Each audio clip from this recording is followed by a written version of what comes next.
Healthy welcome to my channel. আজকে যে বিষয়টি নিয়ে আলোচনা করব সেই বিষয়টি খুব গুরুত্বপূর্ণ একটি বিষয়।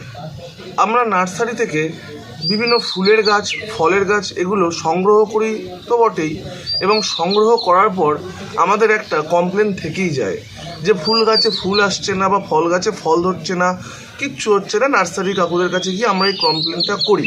তবে মাটিতে গাছ পোতার পর দেখি গাছ তত্তরিয়ে বেড়ে যাচ্ছে, কিন্তু ফুল আসছে না, ফল আসছে না। এই সমস্যার সম্মুখীন আমরা প্রত্যেকেই হই।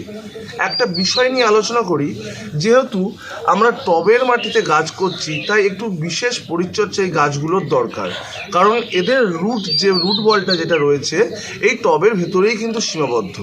গাছের যেমন মাইক্রোনিউট্রিয়েন্ট লাগে, যেমন নাইট্রোজেন, পটাশ, ফসফরাস, তেমন গাছের লাগে হচ্ছে মাইক্রোনিউট্রিয়েন্ট, যেমন sulphur, sodium, magnesium, boron, zinc etcetera. এতে কি হবে, এই মাইক্রোনিউট্রিয়েন্ট গাছ পেলে গাছে ফুল আসবে, গাছে ফল ধরবে, ফল খসে পড়বে না, এবং সবচেয়ে বড় বিষয় যে ফলের আকারও সুন্দর হবে।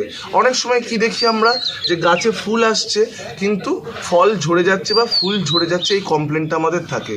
তার যে সলিউশনটা সম্পূর্ণ অর্গানিক যে ওষুধটা আমি ইউজ করি সেটা হচ্ছে বায়োভিটা এক্স। এটা একাধারে যেমন প্ল্যান্ট গ্রোথ রেগুলেটর বা পিজিআর এর কাজ করে। কেন পিজিআর এর কাজ করে বললাম? কারণ গাছের যে হরমোনাল ইমব্যালেন্সটা রয়েছে সেই ইমব্যালেন্সটাকে ব্যালেন্স করতে সাহায্য করে। যেমন অ্যাসিটিলিন রয়েছে, এর মধ্যে রয়েছে জিব্বেরেলিন, রয়েছে অ্যামাইনো অ্যাসিড। এগুলো কি গাছের বৃদ্ধিকে যেমন ঠিক করে এবং গাছের সঠিক পুষ্টি উপাদানের যোগানও এরা দেয়।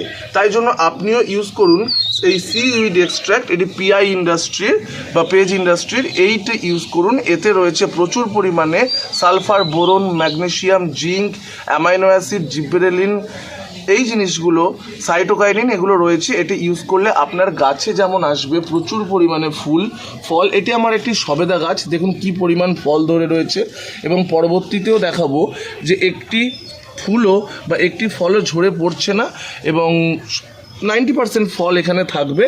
এবং সম্পূর্ণরূপে এই গাছের পরিচর্যা কিভাবে করছি পরবর্তীতে আমি দেখাবো। আর সবচেয়ে বড় বিষয় যে এই যে ফলগুলো এসেছে এই ফলগুলো যাতে পরিপূর্ণতা পায় এবং পরিপক্ক হয় সেদিকে লক্ষ্য রাখতে হবে। তাই জন্য এই যে এই ওষুধটি ব্যবহার করবেন, এবং ওষুধটি ব্যবহারের সাথে সাথে আরও কিছু জিনিসের ব্যবহার যেগুলো গাছ প্রয়োজন বোধ করে। যেমন গাছে ফাঙ্গাস লাগে বা কীটনাশক লাগে, সেই সমস্ত ফাঙ্গিসাইড, ইনসেকটিসাইড নিয়ে একদম জৈবিক পদ্ধতিতে কিভাবে গাছের আপনি ট্রিটমেন্ট করবেন এবং টবের মধ্যে কিভাবে আপনি গাছকে ভালো রাখবেন এবং আপনার মন মতো গাছ তৈরি হবে সে বিষয়ে আলোচনা করব বিস্তারিত।